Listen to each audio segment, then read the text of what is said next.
when I think about movement, I think of community, and for me personally, that's just a huge thing. And I know for you, that was a big thing for you coming into this, and pretty much like when he meeting me and changing his life, uprooting and coming to Columbus, Movement walked through that process with us, and from dating and now married life and navigating marriage and what that looks like. A lot of that being, just surrendering to a lot of our selfish ways as we're both older and meeting each other, and then seeing us through some of the dark sides too.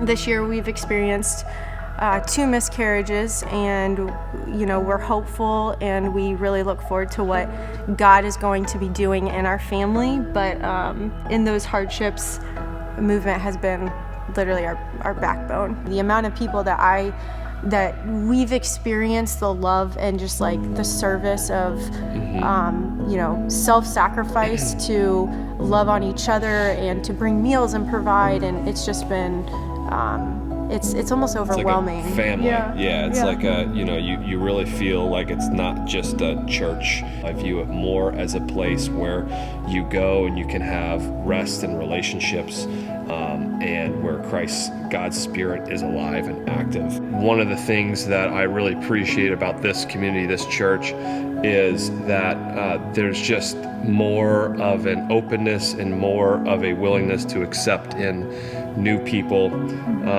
and challenge each other to continue to grow, continue to build into each other, and continue to seek Christ and become more like Him. We had a lot of, I think, of our own insecurities and fears with going into it when Trig presented the idea to us of even beginning to lead a movement group. We were like, oh my gosh, we're just 3 months into marriage. Like, we're trying to figure out and navigate marriage. I'm not sure if we're even qualified for this. But I think, you're not qualified. Okay. But Trig really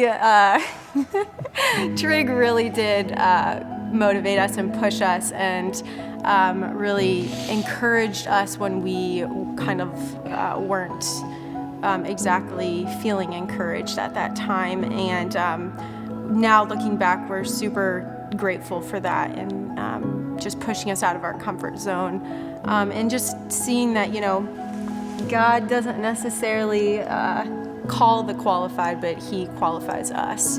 She did a really good job of inviting a lot of people that actually don't go to Movement. And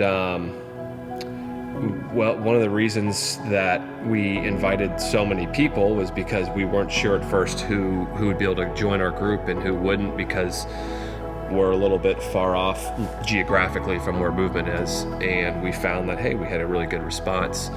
Right away, we were kind of shocked that almost everyone we invited wanted to come, and it seems that the community that has come, we've been real open.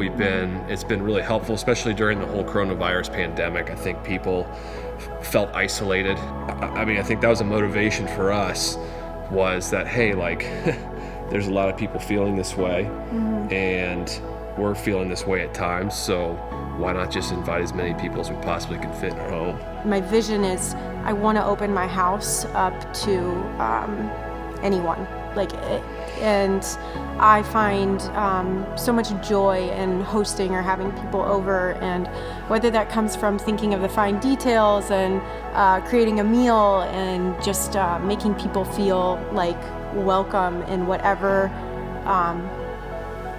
present day issue or trouble or nothing at all that they're experiencing, that they can come into our home and know that they're loved, they're not going to be judged in any form, and that they can just be themselves, was really important to me, and I know for you too.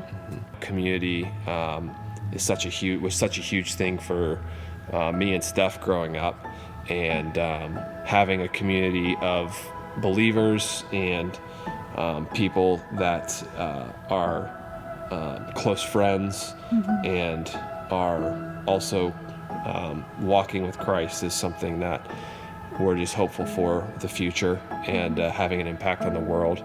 We'll continue and hopefully grow in whatever that looks like with community and loving Christ and serving God and just trusting that God's going to call us.